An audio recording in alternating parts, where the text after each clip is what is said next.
Rose Jackson, welcome into the weeds. Thank you for joining us on the podcast. Thank you, Jeremy. It's an honour to be asked. Well, we'll see if it's an honour. I'll finish by saying dishonour. Dishonoured. You are very, very busy. You are the New South Wales Minister for Housing, Yes. Homelessness, Mental Health, Water and North Coast. And youth. And youth. Yeah. And a mum of two. And a mum of two. Yep. You've got a husband. Yep, I do. Last time you checked. That's right. Yeah, And, he's floating around somewhere. How did all this happen? How did you end up in this predicament? It's the thing I asked Penny Sharp. How far back are we going? Are we All going the back way. all the way? All the way. Like, because you're one of the most, I would say, one of the best performers I've seen in New South Wales Parliament. You are pretty good yourself, my friend. Well, thank you, but you're very good on your feet. I'd put you up there. I think there's been some great performers in the New South Wales Legislative Council in my time. I think Mike Gallagher was very good. David Shoebridge. I think you, very, very good on your toes, but very feisty across it. Where did it come from? Were you a combative child? Like, where did it come from? Well, I did have first child syndrome. So I'm the oldest of two. My parents were journalists, so and news and current affairs, investigative journalists. So a kind of speak truth to power, take no shit attitude characterised their professional careers. And obviously I learnt from that. And that quite robust political debate and discussion was around the dinner table every night in my household. So my mum was worked at Four Corners for many years, a famous sort of interviewer, took on John Howard many times. Liz Jackson? That's right, yeah. Multi-Walkley Award Yes, winning. indeed, yeah. So people of a certain generation will know Mum, and imagine what she was like on the screen, interviewing, taking people on. She was like that all the time. She was a very intense person. That was her character. And so, she's like that. Have you done your homework? You're on the spot. And so, yeah, I think certainly picked up that dynamic early on. And yeah, politics was a very common topic of conversation in the household, which I loved and am eternally grateful that my parents engaged us so much. The newspapers were constantly there. Was there a lot of consensus? Were you all like were they of the same ideology? Because your mum did some quite controversial topics, didn't she? She did one about abuse in Aboriginal communities, shame, which a lot of people on the left actually went, hey, hold on. Yeah. But she was there were no sacred cows there. No. Were you always in lockstep? What did you clash? She was appalled when I joined the Labor Party. So there wasn't a lot of consensus and agreement in the House. There was a lot of debate, a lot of discussion. She was an extremely principled woman with a lot of integrity, but wasn't a partisan. And so the example you gave, she would take on sacred cows across the spectrum. She didn't care about left, right. She cared about the truth. She cared about being true. And I think, that's something that, in fact, all sides of politics could reflect on. When I said, I'm signing up to the Labor Party, I'm joining a team, she thought this was appalling. She said they're all as bad as each other. She was a bit like, no, you don't get in there. You speak truth to power across the spectrum. I said, no, sorry, I'm a partisan. I love her so much and loved her and respected her. I couldn't do that because I had an agenda. I had a perspective that I wanted to push. Where did that come from?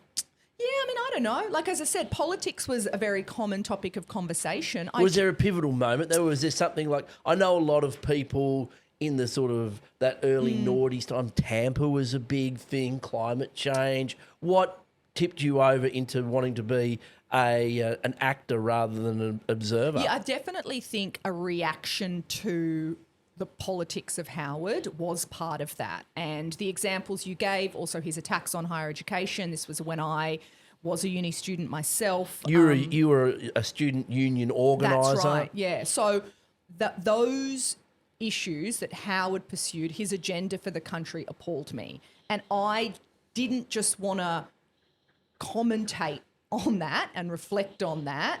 I wanted to be part of smashing that. And so I knew I had to join the arena. I should also say another one of the things that he did that really impacted me personally was work choices. So, all the things you've mentioned, he had a terrible agenda for the country. His work choices legislation was appalling. My dad was a union organiser. He was also a journalist. He was with the MEAA. He worked at SBS. Again, this is showing age. People may not recall, SBS did not used to have ads in the shows. I recall. That's right, only in between the programs. He led the union campaign at SBS to stop that. Lost, sacked, summarily dismissed. Pack up your desk, get out. And the union could do nothing for him. This was at the height of work choices. And I just went, this is wrong. He is a hardworking, good man who cares about SBS. Sure, got management offside, no rights, nothing, get out. And so I was like, screw this, I'm in.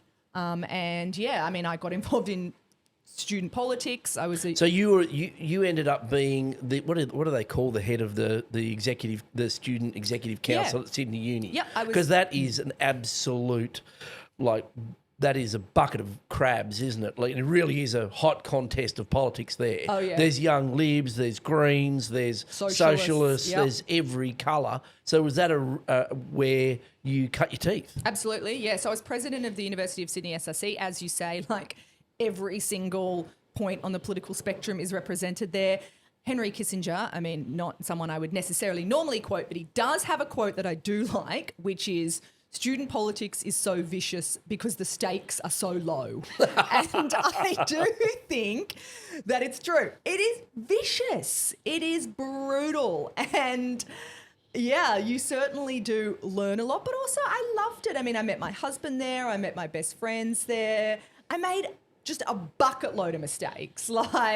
I sometimes thank God that social media wasn't around when I was on campus, because some of the crap that I would have said and done. But, you're young, you're learning, you're trying stuff. I went through student politics. I was president of the National Union of Students, and by then I was hooked. I did a law degree and I did finish it, but I just knew I don't want to practice the laws. I want to write the laws. I don't want to look at them and go, oh, well, this is this interpretation. I want to be the one saying, this is what the law should be. That's interesting because your mum was a barrister, but she didn't become a lawyer. Yeah. So she became an award-winning journalist and documentary filmmaker. So studied the law, but didn't become a lawyer. You're the same. You decided to become the lawmaker, but you joined a union. You joined the Labor Party. You ended up in the left faction. Yeah, that's right.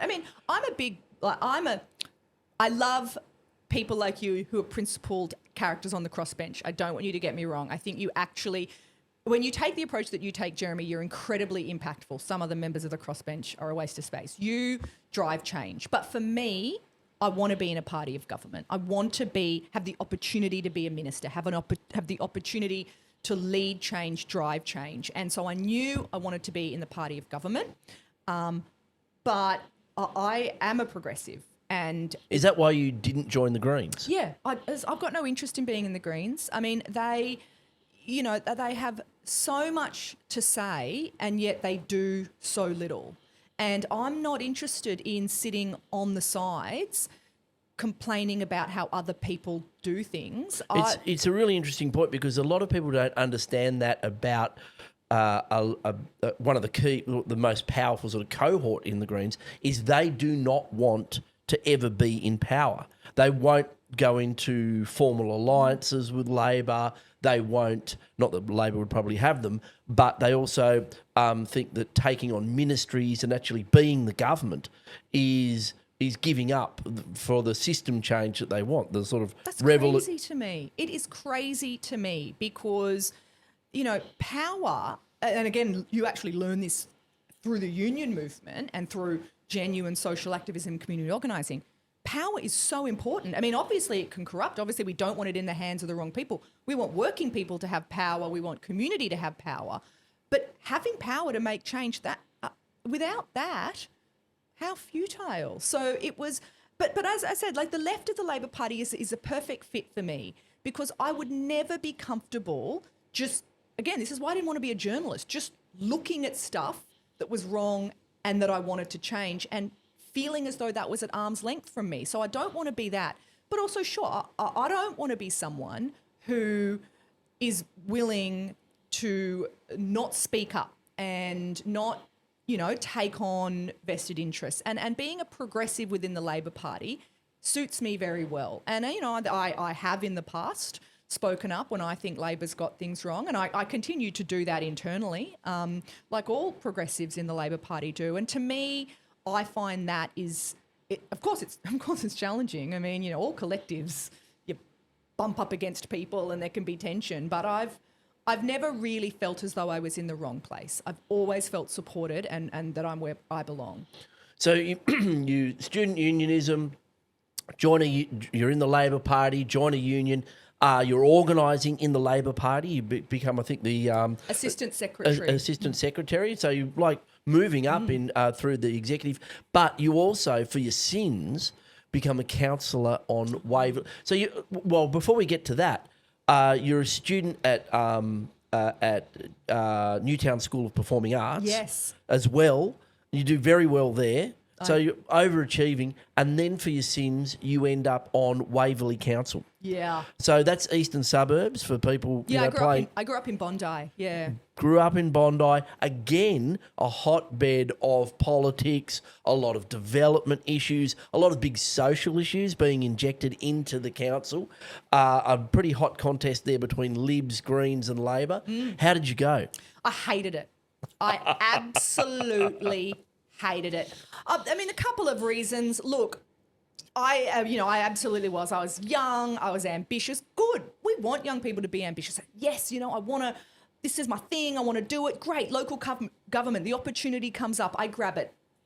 Full disclosure, I don't really think thoughtfully, do I want to do this? I just grab it. I grab that opportunity. I think I was 23, 24. Oh my God. And I mean, Jeremy, I was the youngest person on council by probably 30 years.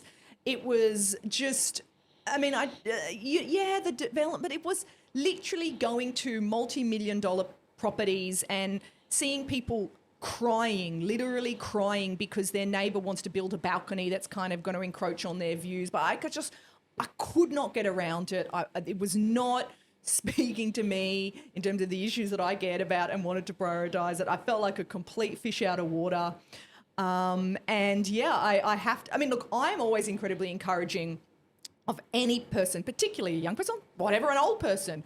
Give it a go, get in there, join the contest of ideas, be in the arena. But I have to say, my experience with local government was not a positive one. But again, a good learning experience. Okay, what drives me? What floats my boat? This ain't it. So there was it's a council that's famous for its NIMBYism. So was that, did that really instruct you?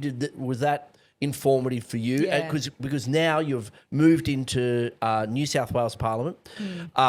You've spent 4 years in opposition, a pretty effective shadow, smashing up the government, and now you're in the incredibly intimidating role of being responsible for housing. In New South Wales. Did that council experience, was that part of what's informed you in terms of your attitude to housing? Yeah, it was. You are absolutely right that there was, the politics of development was very hot in Waverley, and right from back then, it really ground on me the nature of some of the objections to the housing that I knew we needed. Obviously, Bondi has been an area where it has been very, very difficult to afford housing. It is becoming, it has become, and during my time growing up there and being on council, was becoming much more gentrified. It has a bit of a gritty history, Bondi. It used to be a lot. People don't believe this sometimes, but it used to have a lot more of a kind of working class edge. That's all gone now. It's completely upmarket. And I remember the 80s. It was famous for being full of Kiwis. Yeah, and it was all cheap rentals. You could get beautiful sort of Art Deco terrace 100 metres from the beach if you could put up with all the Kiwis and backpackers. Now it's I think it's some of the most expensive real estate on earth. That's in right. Waverley. So that change process, was alongside my growing up there and my being on council. So I was aware of the consequence of this, approach to development and to housing, and how it was driving out, people on moderate incomes. And so I still remember, this was, I was on council almost 20 years ago. I still remember people, objecting to development, on really pretty kind of obviously, offensive grounds, the types of people that would be living in certain types of housing, smaller apartments and those sorts of things, really just getting pretty close to, we don't want working class people living in our neighbourhoods. It was right on the edge of that. I remember the Greens once objecting to a childcare centre on the basis of the noise of children laughing, and me just thinking, what is this?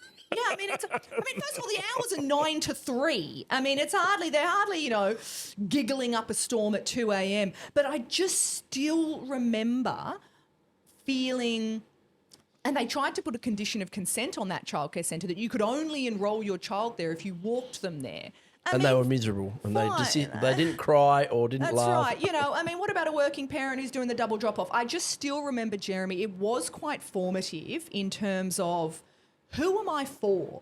Who am I using my platform to be for? And I just knew that I was for people who didn't have a lot of time to write objections and turn up to council meetings and have that, NIMBY say, but they just wanted to live and raise their families and have good jobs and be part of communities, and, those were the people that motivated me. And that's still the case now. That's the kind of people that I try and use my role as housing minister to kind of champion.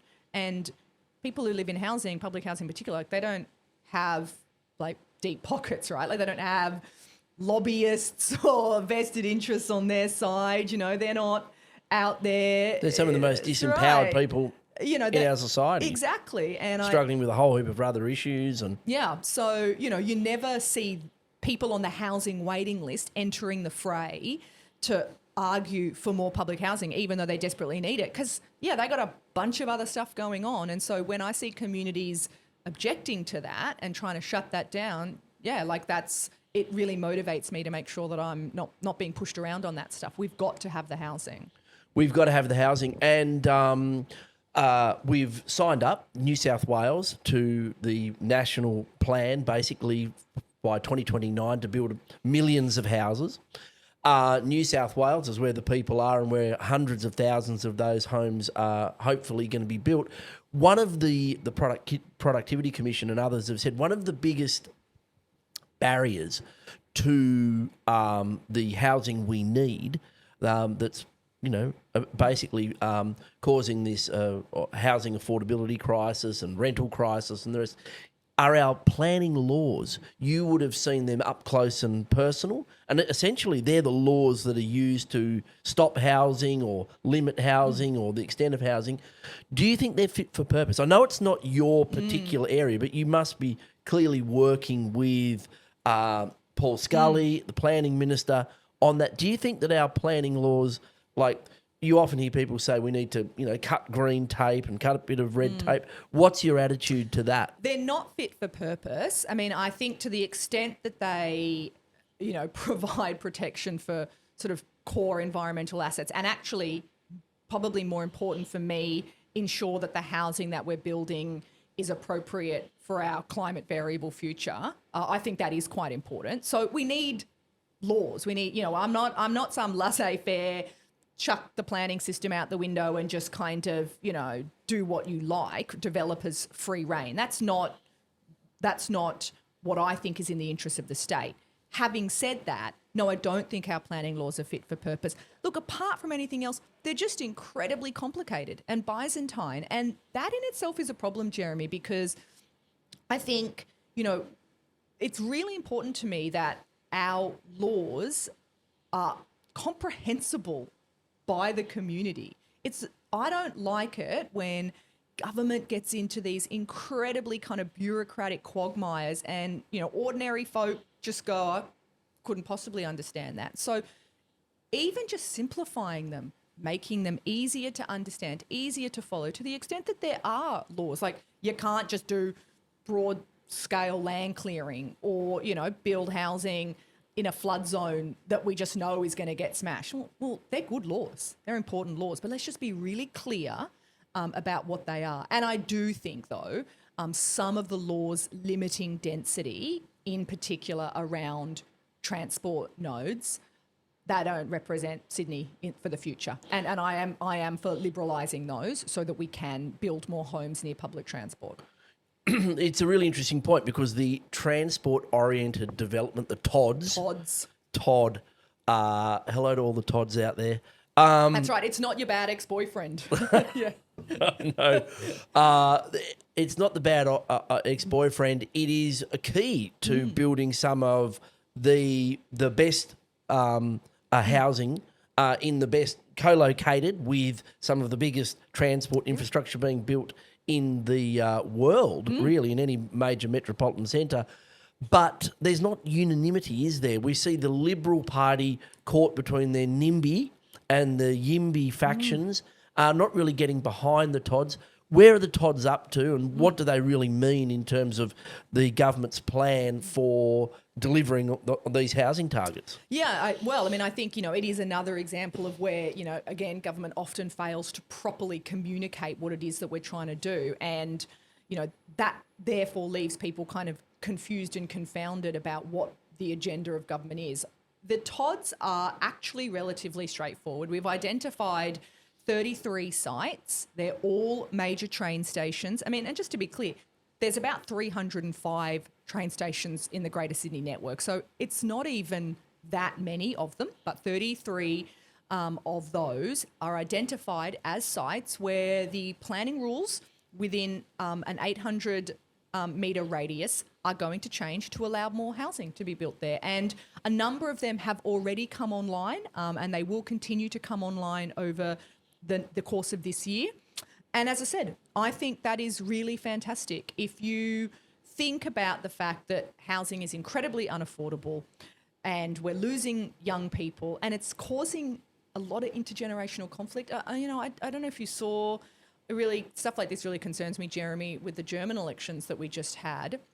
Alternative for Germany, which was the extreme right-wing party, actually polled top 25 to 35-year-olds. Young people are... And they're so right-wing, even the CDU Exactly. won't form a coalition with them. Exactly. They're saying, hey, vote for us because these guys might be Nazis. Exactly. Literally. And yet they topped the polls, 25 to 35-year-olds, came second in the younger age group as well. So young people... I guess I'm making the point, it's a global phenomenon. Young people are feeling like the system is not working for them. In Sydney, to me, housing's at the core of that. They're working bloody hard. These are young people. They're working. They got the job and the side hustle. They're doing everything we've told them they should do. Get a degree, get a job, save, work hard, all those things. And you'll get ahead. And they're finding... And you'll get a house, but no. No. And so how do we deal with that? Well, one part of that has got to be building more homes, particularly the kind of entry-level homes that they want to get into. Apartments, townhouses, terraces, that entry point into the market. Where are you going to build them? We don't want more sprawl. That's incredibly environmentally damaging. It's shit in terms of city infrastructure. Well, I was travelling down to Canberra recently, and it's 100 k's. Sure. You've got urban sprawl 100 k's to the south. So we've run up in the north up against national parks and the Hawkesbury. We've run up against the Blue Mountains. Essentially, Sydney travels all the way up into the Blue Mountains, and now it's spread all like halfway to Canberra. Yeah. So it's there's not much further to go. No, that's right. You're right. Even if we wanted to keep adding a street every week, we're hitting physical limits. But it's also not good. It's not a good way to plan a city. The better way is those train stations, but we don't want people in cars.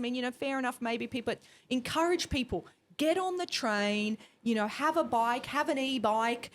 You can get around and live in our city and love our city and get a place that's affordable and start your family here and start your business here and make your career here. And that's great for the future of our city. But at the moment, That's too challenging. And I know it seems a bit tangential, but that is at the core of what is motivating the government to do things like transport-oriented development and to reform our planning system, is because we're genuinely concerned about the future of our city unless we get that stuff right.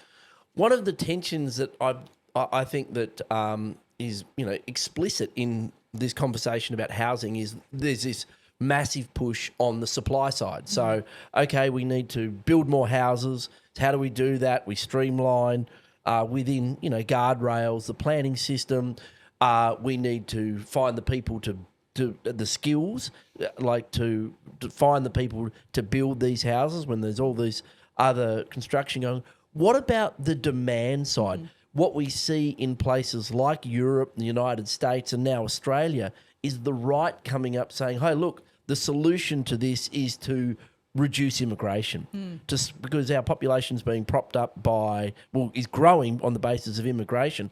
What's your view on that? Do you think that New South Wales should have a population policy and have more of a say in how many people come here and when they come here? Yeah, I mean, I try not to see it as a tension. You describe that tension between the supply side and the demand. I try and see them as complementary, although I accept often it is characterised in conflict.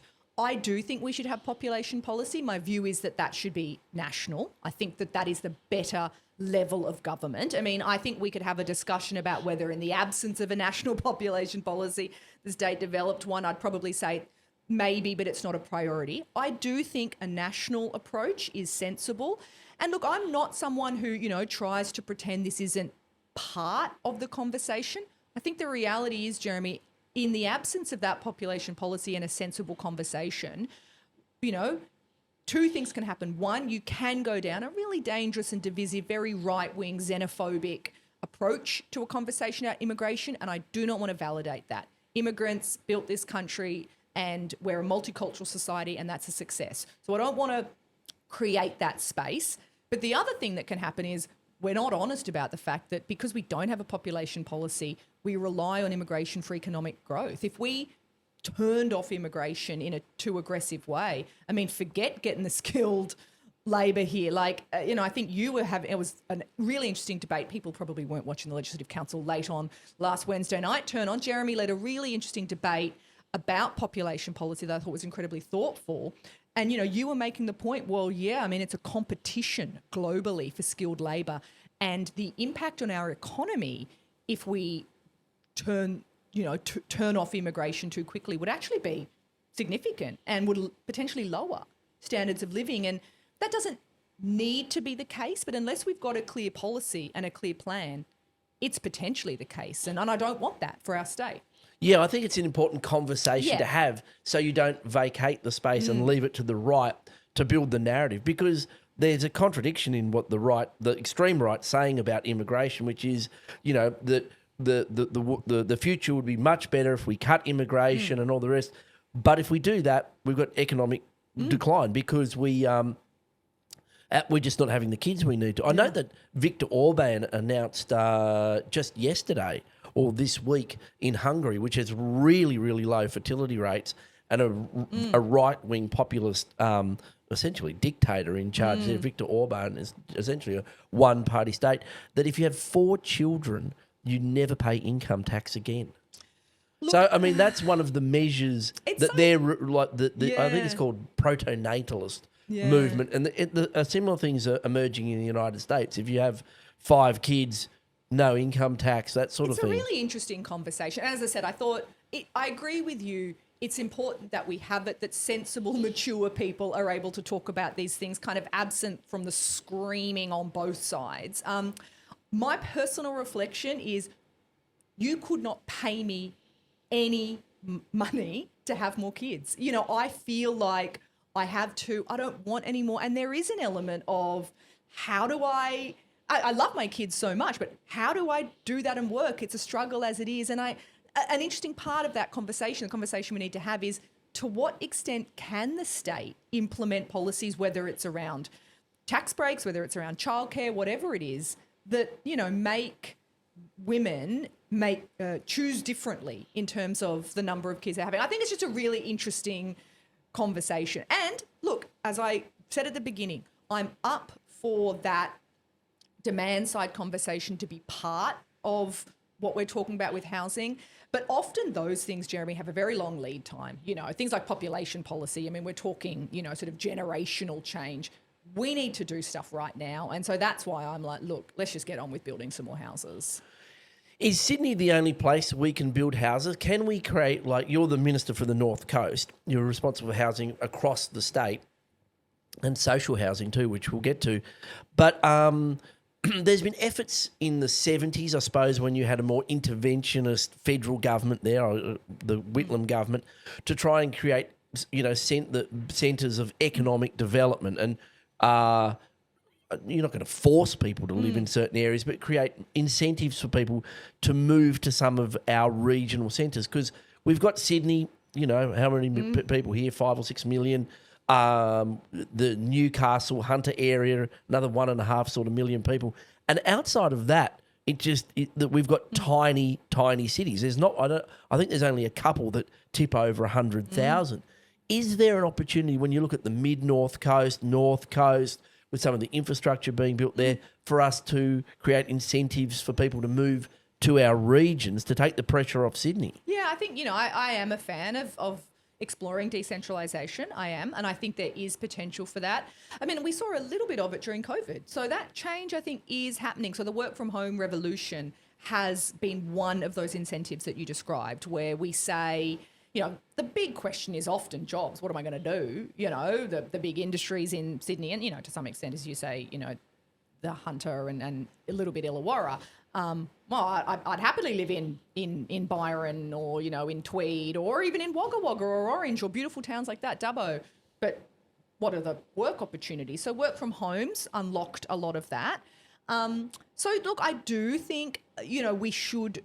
I'm a fan of decentralisation. We should explore it. But I have to say, I think there is a limit to the extent that state planning can achieve those things. Because as you say, people have ultimately got to be willing to choose to do that. And, you know, human beings are social creatures. And I think a lot of them like cities and respond well to the kind of, you know, creative melting pots that cities are. I think that's the history of, you know, population patterns in Australia show that people often will choose city living. And, you know, you have to provide every opportunity for someone who's willing to live in a smaller town to do that and be encouraged to do that. But there's a limit to what incentives can achieve, I think. What about moving government agencies to the regions? So there was a big push in the, under the Nationals. They talked a big game around it. We've seen recently, like, the federal government move the ABC to Parramatta, you know. So do you think that there's a role for that, to move various agencies like national parks or be it like tourism out of our cities to those areas? To some extent. I mean, I think, you know, the Office for Local Government is based in Nowra and stuff. So there's a couple of examples. But, I mean, again, I think it's... easy to say, you know, and as you mentioned, you know, the National Party will kind of, you know, trumpet all of the kind of opportunities for those things. It is more difficult to do in practice. So sure, again, I'm open to it, but I do want to make sure that we're being realistic about, you know, what can be moved where. Work from home might facilitate it a little bit more, but also not getting distracted from, you know, what I consider to be the core business. So I like all of that stuff. I'm up for it. But let's be honest, moving the National Parks and Wildlife Service to Dubbo or to Wagga Wagga, great idea as that may be, you know, isn't going to touch the sides, you know, in terms of the scale of the challenges that we have in Sydney. And so I want to keep focused on the big pieces. The hundreds of thousands of residents you have to build. The other thing you have to build while you're doing it is social housing. That's right, yeah. I recently walked through Redfern and the Waterloo Metro there. Are there any plans to sort of redesign, rebuild some of the social housing in that Redfern Waterloo area? Because that's a massive area of social housing, isn't it? Absolutely, yeah. Well, that's one of the areas we are doing that. So if you go past Waterloo Metro Station, people who are familiar with it, you will see there is a couple of large buildings next to the station. One of those is new social housing. Waterloo Metro is the name of it. It's not a very original name considering it's next to the metro station. There's 70 dwellings in there, and we're going to use that as well as some other developments to unlock other parts of Waterloo Redfern. What I mean by that, Jeremy, is when you're redeveloping social housing, you have to relocate the tenants who are living in the current housing. And so you need, and you know, it's not my policy to send them out to the back of the boondocks. That they've built their community in Redfern, Waterloo, they have a right to stay there. So we move them into new buildings, and then when they move, we unlock the older buildings that they were living in. So we are doing that in Waterloo South. It's going to take about a decade to do a full transformation of Waterloo. We're going to do mixed tenure housing, so that social housing alongside affordable housing, alongside market housing, obviously, you know, new streetscapes, new amenities, all of that kind of stuff. But the infrastructure's there with the metro. It's proximate to the city. There's a lot of good active transport links in. I think it's going to be amazing, to be honest. I really do too. I'm really excited. I'd love to do more. There are a couple more of those big estate renewals that we're looking at, you know, around city, and in fact a couple in the regions as well. They're big pieces of work. They're, you know, they're the relocations and the knockdown and the rebuild and all of that. But because the state government's invested billions, haven't they? Yeah. Like that's the checkbook you've got. Yeah, absolutely. And so, do you ever like wake up in the middle of the night going, my God, you know, I've got to spend this money and I better do a good job, and where is it all going? Oh my God, how much? I wake up in the middle of the night and think about, and this is just going to sound incredibly naff, but it's true. I mean, I wake up in the middle of the night and I think about the fact there are still homeless people. And I don't really wake up in the night and think about money, although I take the stewardship of public money incredibly seriously and that responsibility. You know, yes, I do. And you know, I am try and be extremely diligent to make sure that the multi-billion-dollar builds that we have are on track, that they're not delayed, all of that. But the thing that does, you know, what keeps you awake at night, yeah, I mean, I feel like a failure. I mean, I know that it's not personal, but that's the reality, Jeremy, when, you know, you're the Minister for Homelessness, and so many people would see people experiencing homelessness and feel bad about that. But human beings are fundamentally decent, and they'd think someone should do something about that. I don't think someone should do something about that. I think that's me. I can't, you know, transfer that sense of responsibility to anyone else. And so, yeah, and it's okay. You know, then I wake up and okay, what programs are we doing? And, you know, you deal with that. But so what are you doing? Yeah. Because there's a massive intersection. Like it makes sense, the portfolios you've got. You've got housing, social housing, mental health, homelessness and youth. Yeah. And there's a massive intersection of those things. We're sort of finally bringing those puzzle pieces together and say, you know, like what are the causes of homelessness? So what are the government's plans in terms of homelessness? Is it getting worse? Is it getting better? Where are we? It is getting a little bit worse because of cost of living. You know, there are more people who just cannot make it work in the private rental market and are falling into homelessness. So that's really challenging. Well, we're building more social housing. That is actually part of it, Jeremy. I mean, you know, for a lot of people for whom the private rental market just is a fail, they need a public housing outcome, and there's not enough of that. So part of it is doing that. But we're also doing things like more temporary and crisis accommodation. So we've got $100 million in a fund to deliver exactly that sort of type of temporary and crisis accommodation. I mean, that might sound a bit abstract. To make it real for people, an example, in Lismore in the North Coast, we've partnered with an excellent homelessness organisation there to transform an old residential aged care that was damaged in the floods and has been sitting vacant and crappy into temporary and crisis accommodation. So that's an example of using that money to deliver more crisis accommodation.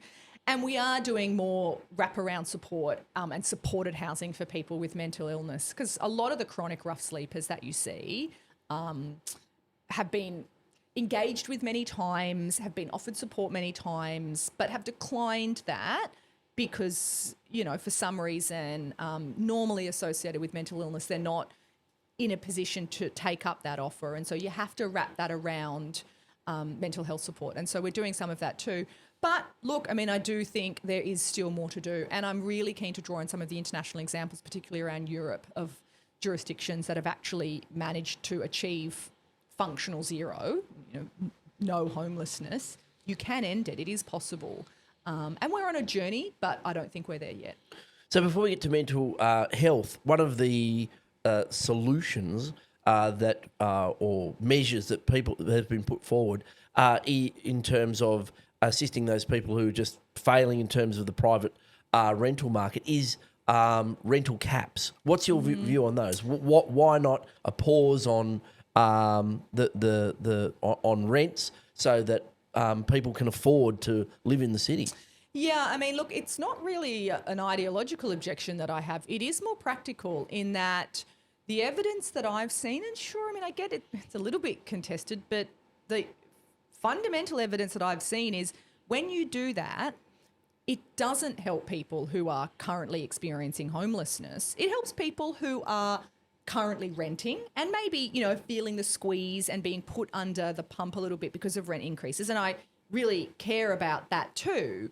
But fundamentally, we need more affordable rentals. We don't need to just sort of cap the system as it is. And rent caps do that in a way. The evidence is that when you use those kind of quite heavy-handed interventions... There's a chilling effect on development and investment. It just sort of... And as I said, that might work for some people, but not that vision that I've talked about the future of our city. That's not achieved by those kind of policies. I mean, also the reality is as soon as you tried to put in a rental cap, I mean, you'd see rents, sort of bump up, like the practicalities of that, before the cap came in. How long would you keep the cap? Would it be a forever thing? You keep it for 2 years, 3 years. As soon as you lifted it, rent, you know what I mean? So you'd have to find a way to smooth in and out. That's actually not very straightforward. So doing something about rent is a real priority, but I think, as is often the case, those kind of blunt instrument interventions are not as straightforward as they seem to be on first blush. Speaking of interventions, the government's got a big role to play in getting better outcomes for all of society when it comes to mental health. There's been a lot of advocates in the space saying it's underfunded, and I think the evidence is it's underfunded.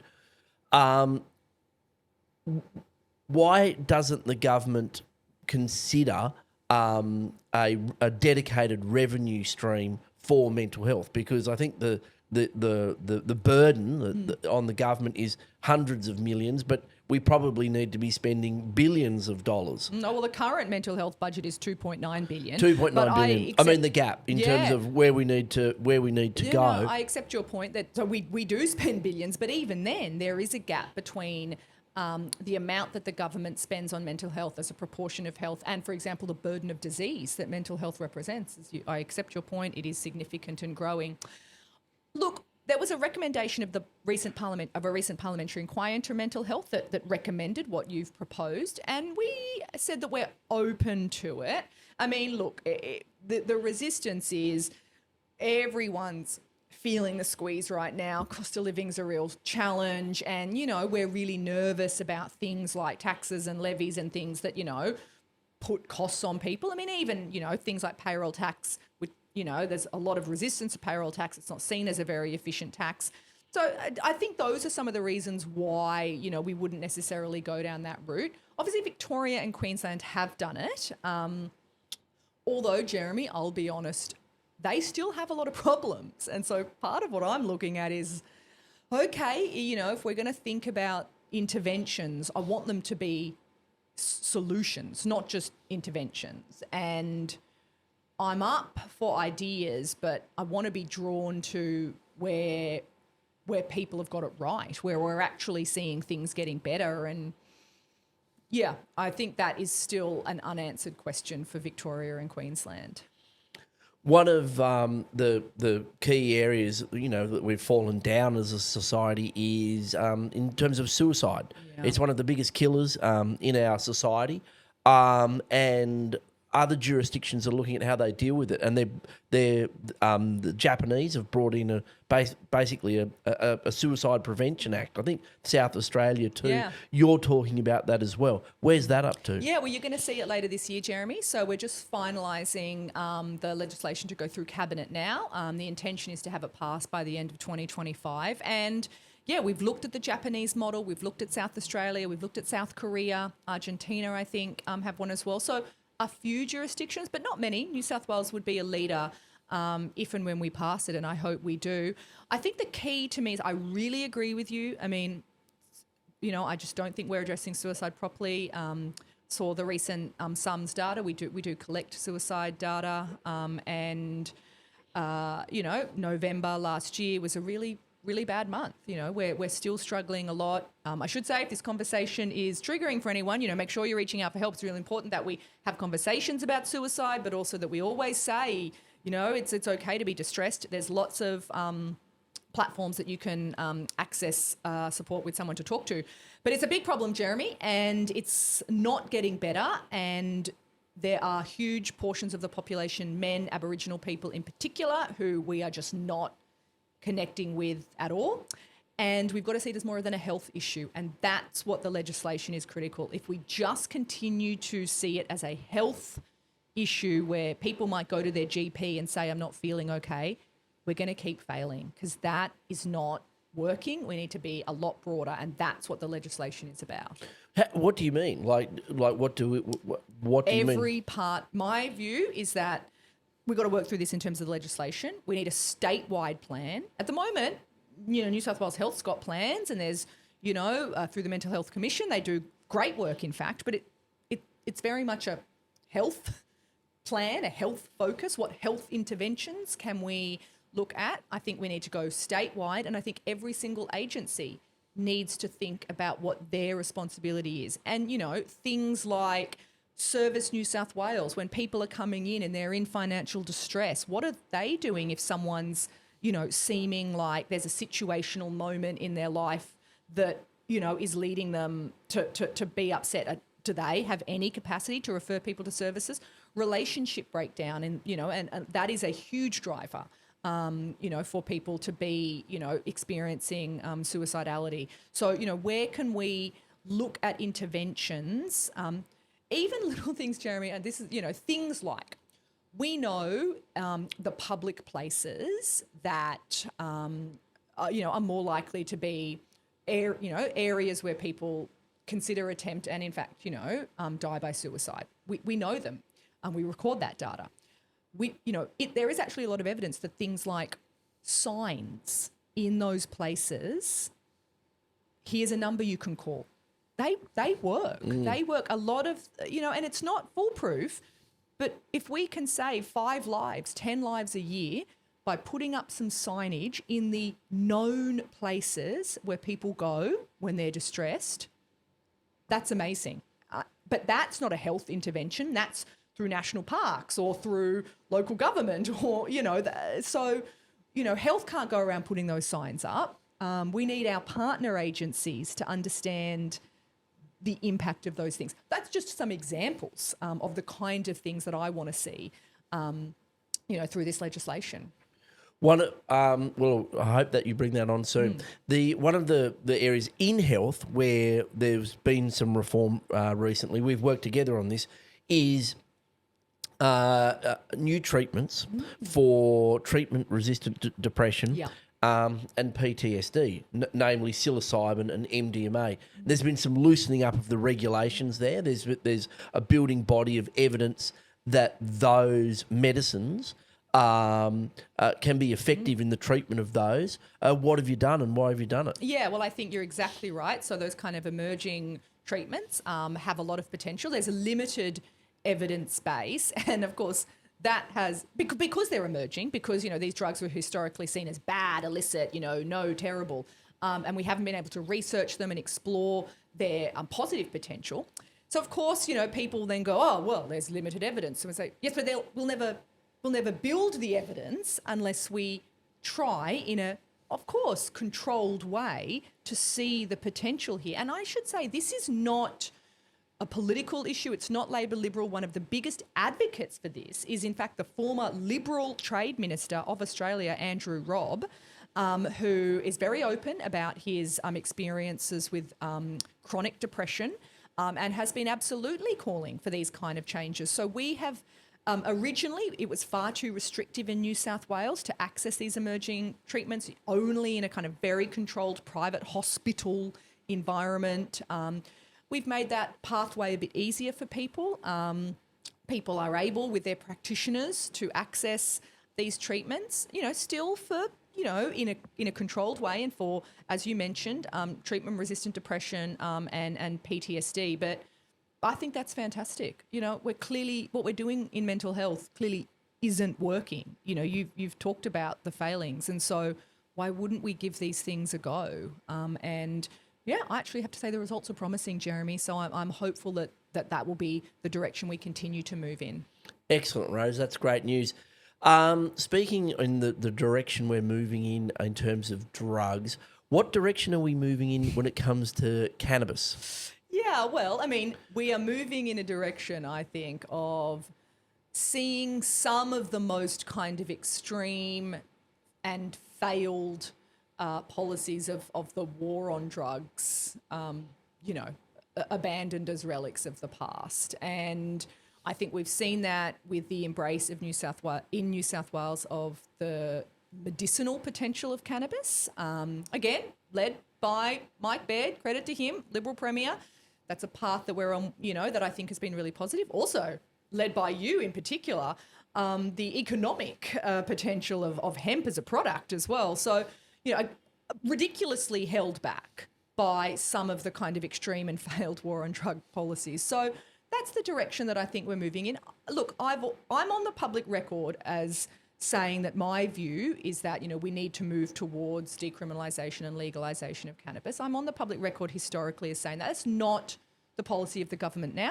And, I accept that and I support our current policy because I think that represents where we're at. Ruth Bader Ginsburg always said, fight like hell for what you believe in, but do it in a way that brings people with you. And we want to make sustainable change, and so it is a journey. But yeah, it's a really good point you make, because the Drug Summit has heard from jurisdictions that seem to have gone pretty hard and fast on the decriminalisation of hard drugs, legalisation of cannabis, and the tide goes, out, and then the tide comes back in that area. So building a consensus is pretty key to building a regime that that can be sustained into the future. Right. And of course, I mean, I know that a lot of people use drugs, particularly cannabis, but even other drugs, recreationally and in a non-problematic way. But people like us have to be honest that drugs are and can be harmful. And if it's not managed well, you will see on our streets people, impacted in a negative way by problematic drug use. And no one wants to see that. That's not what we want Sydney to be. We do not want Sydney to go down the path of some of those countries where, it wasn't the fault of any one person or one policy and it wasn't intentional. But yeah, they didn't do the work on treatment, on education. And then, there's been a reaction. And that's going to happen unless we do that work first. One of the interesting learnings out of the reforms from especially the Northwest United States is that the police played a really important role in channeling people into services. So when you took them out of the process, that key puzzle piece was gone. Yeah. The police weren't just arresting people and putting them, into the county lockup and then into jail. They were also taking people and saying, hey, well, this person, is overdosing. I'm taking them to hospital. Or this person's having an episode. I'm going to make sure that, we get them treatment, or they're homeless, or that they were doing that sort of social outreach as well. And so when their role was taken away, and I think the police reacted to just being sort of cast aside, then that puzzle piece was gone as well. And so that's a key thing to learn from. I agree. There is so much learning. And that's all, that's what I think we need to do. We need to learn from the past as well and learn from the more recent reform efforts.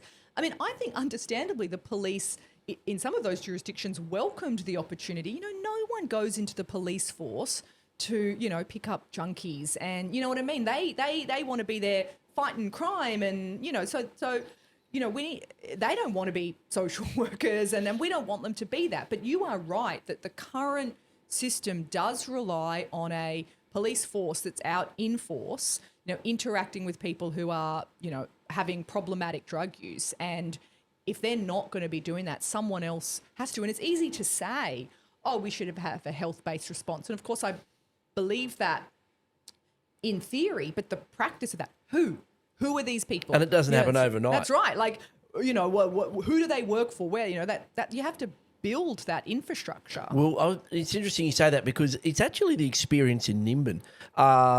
Michael Balderstone, the mayor of Nimbin and also the president of the Legalised Cannabis Party, he talks about how there's a lot less policing of cannabis now on the North Coast. It doesn't seem to be the high order priority of the police that it used to be. That has meant that the community has now had to sort of deal more with people who might be having an episode, you know, that's been brought about by drugs. They're having to sort of self-manage and deal with that because the police aren't there. The police are focusing on other crimes, DV and other crimes. And all of a sudden, the community's having to respond, and they're having to go out and, you know, call a service, call the ambulance, do this, intervene.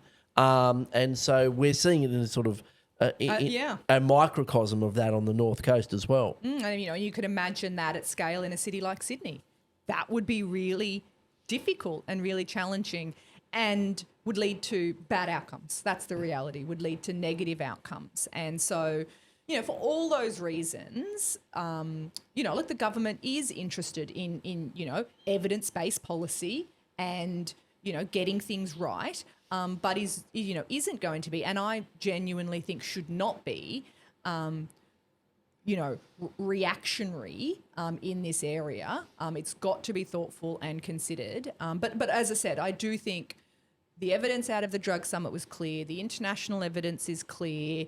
You know, we've known this for some time. You know, the historic, extreme, just say no, war on drugs, it just hurts people, Jeremy. There doesn't seem to be the pearl clutching that there used to be when it comes to drugs now. And I think one of the things that's happened is cannabis was painted as a bogeyman for such a long time that, you know, it would lead to, you know, reefer madness and social decay and all the rest of it.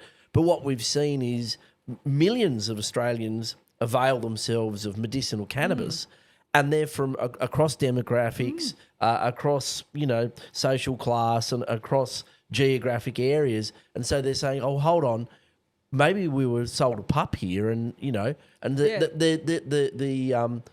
just doesn't seem to be the pushback that there once was. I think that's really fair. And like you, I mean, I know I'm telling you things you well know, but when you hear a veteran who's, you know, served our country, who ain't no left-wing radical, talk about how their life was messed up with prescription painkillers, the brain fog, they weren't themselves, they were lashing out at their family, and they moved to medicinal cannabis, you know, to treat the chronic pain that they had as a result of their service to our country, and just the weight that's been lifted off their shoulder, and they're a better father and a better husband.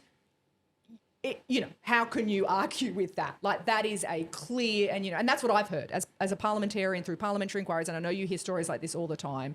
You know, that clearly there's no, you know, people, there's no wonder drug stuff, there's no silver bullets. Like, forget, you know, I'm not some, you know, like raving, you know, evangelist on this stuff, but you've got to face the evidence as you see it. And when you hear stories like that, you just know, well, hold on. You know, we've got to allow people access to the medication that they need. Well, and opiates are killing absolutely are killing thousands and thousands of people. It's one of the biggest killers absolutely of people in Australia now. And and so people are looking at that alternative. One of the biggest disincentives, and you know this, I think you were on the inquiry, weren't you, into RDT? Yeah. One of the biggest disincentives, and as the portfolio holder for the North Coast, is our current RDT laws. Are they broken? Do you support them being changed? Well, look, no, I don't. I think I was on the parliamentary inquiry. I do think there are issues. The parliamentary inquiry unanimously accepted that. What we need is a path forward. And I do know that the Roads Minister, John Graham, who's leading on this, is exploring that. So, as you know, and as people who are interested in this, might be interested to know, places like the Lambert Institute at the University of Sydney are doing some really good research on how we get that balance right between not wanting to make it impossible for people who are legally using cannabis as prescription medication to drive, a huge disincentive, as you say, but also not creating a framework where people can drive impaired and endanger themselves and others. That's what it's all about here. That's the balance that we're going for. And there are some promising initiatives exploring that. There are. Do you think that they are urgent? That we're seeing in Australia, I think the latest figures are that the medicinal cannabis industry in Australia is now worth more than $2 billion per annum. Yeah, right. That we've got more than 1 million prescriptions, hundreds of thousands of people in New South Wales who are either taking their medicinal cannabis and risking the laws, or not taking their medicinal cannabis and risking their health. Do you think it's an urgent issue? Look, I don't want to put words into the mouths of my colleagues, Jeremy. So, John's leading on this, and I don't want to sort of, step on his toes or in his, patch too much, because I do think he's doing really good work on it. I mean, look, just suffice to say, I accept the point that you're making, and the parliamentary inquiry found that too. There's a lot of important issues that the government's dealing with, and I know that John is across this one. Speaking of important issues, and I can't believe we've had to deal with all of those issues, I don't know how you do it, is water. So you're the New South Wales Water Minister. So it's been a long, held passion of mine, is the absolute abysmal record we have of managing our rivers. Yeah. And making sure that there's justice in terms of how we allocate water, both to communities, to the private sector, to farmers, and to the environment. Things seem to be getting better, because it was the subject of royal commissions or special commissions of inquiry, and a lot of ICAC, a lot of scandal. How things are going, because we've got a new cop on the beat, NRA, Natural Resource Access Regulator. You're overseeing that, the whole concept of no pump, no meter, no pump. How is that working? Is it getting better? Yeah, it is. So, you're absolutely right. There's a sordid history here of, like secret, briefings to certain industry groups, unauthorized access to confidential information for, sort of favoured insiders, that, water theft, on a significant scale. We're not talking about, a couple of litres here and there, like, values in the, very, hundreds of thousands, if not millions of dollars of water stolen. So, yep, Four Corners, Independent Commission Against Corruption inquiries, all of that. NRA, the independent regulator, has made a big difference. What we need is to give NRA the power that it requires to enforce our water laws. I think there's more to do there, and we will be looking this year at some stuff in the Parliament, Jeremy, to give NRA that power. That independent regulator is so important, but also, look, to be honest, I think so is a government that, understands it's a precious and shared resource. And I just don't think that under the administration of the National Party, there was ever an acknowledgement, from the minister down about that precious shared resource. Of course, irrigated agriculture is, a very important part of our economy here in New South Wales, and no one wants to shut that down. But water is finite, is shared, and you take, one person takes from the river. Well, that's water that can't be extracted downstream, can't go to, precious wetlands. It's got to be shared fairly. And, that's something that's very important to me as the minister and, empowering NRA to do its job. I think it is helping. Fantastic, Rose. Well, you've got your work cut out for you. Now, there's one thing I would like to raise with you that is a bit tangential, and that is Tanner.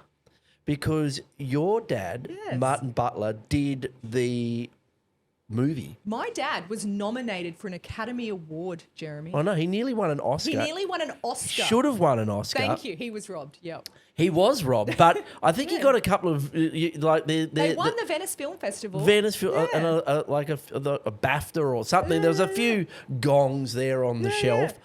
Have you ever been to Tanner? I haven't. I love that you know Tanner. So my dad has obviously been many times. My brother's gone. I've never gone. I should get there. It's in Vanuatu for people who don't know. Check out the movie. It's a beautiful. It's kind of like a Romeo and Juliet. It's unbelievable. Story. And it was nominated for Best Foreign Language Film because it's in Pidgin dialect, Vanuatu Pidgin dialect. So my dad, he was a journalist for a long time.